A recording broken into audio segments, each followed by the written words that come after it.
সাভারের bypass road ধরে সামান্য ভেতরে গেলেই একটা সরু গলি।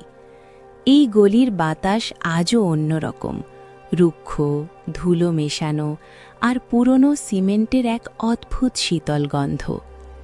ঠিক সেখানেই দাঁড়িয়েছিল একসময় ৭ নম্বর বিল্ডিং। এখন শুধু ভাঙা পিলারের কঙ্কাল, মরিচা ধরা লোহার কাঠামো আর এক গভীর কান্নার মতো নীরবতা। মানুষ তাকে রানা প্লাজা বলে চেনে, কিন্তু স্থানীয়দের কাছে নামটা আজও এক অভিশাপ।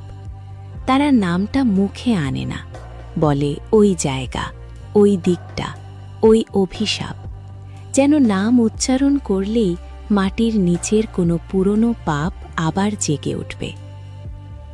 আমি একজন লেখক, আমি ভূত দেখতে যাই না, আমি দেখতে যাই সত্য।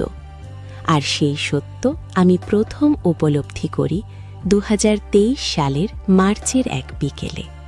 বিকেল তখন ফুরিয়ে আসছে, আকাশ জুড়ে লালচে কমলা আলো, যা ভাঙা রডগুলোর উপর পড়তেই মনে হচ্ছিল রক্ত জমে আছে। কৌতূহলেই গিয়েছিলাম, খবর করার জন্য নয়। পাশেই ছোট্ট একটা চায়ের দোকান চালান আব্দুল করিম চাচা। তার বয়স ৭০-এর কাছাকাছি। চোখের কোণে জমে আছে বহু বছরের ঘুমহীন রাত আর দুঃখের ছাপ। আমি চায়ের কাপ হাতে নিয়ে ভাঙা বিল্ডিংটার দিকে তাকিয়ে জিজ্ঞেস করলাম, চাচা, এই বিল্ডিংয়ে এখনো কেউ আসে?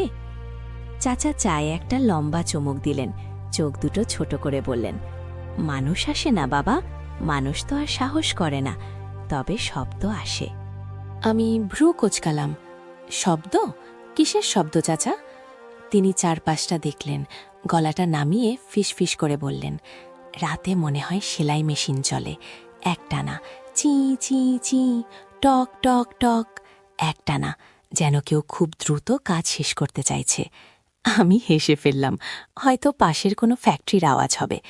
চাচা মাথা নাড়লেন, এবার আরও জোরালোভাবে। তার চোখে ছিল এক জেদ।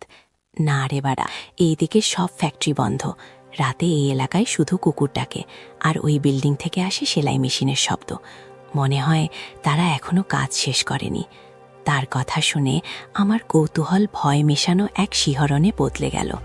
মনে হলো এই মানুষটা কোনো গল্প বলছে না, এক কঠিন সত্যের সাক্ষী দিচ্ছে।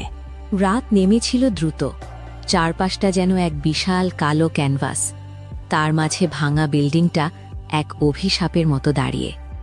আমি পকেটে ক্যামেরা আর একটা টর্চ নিয়ে ভেতরে ঢুকলাম।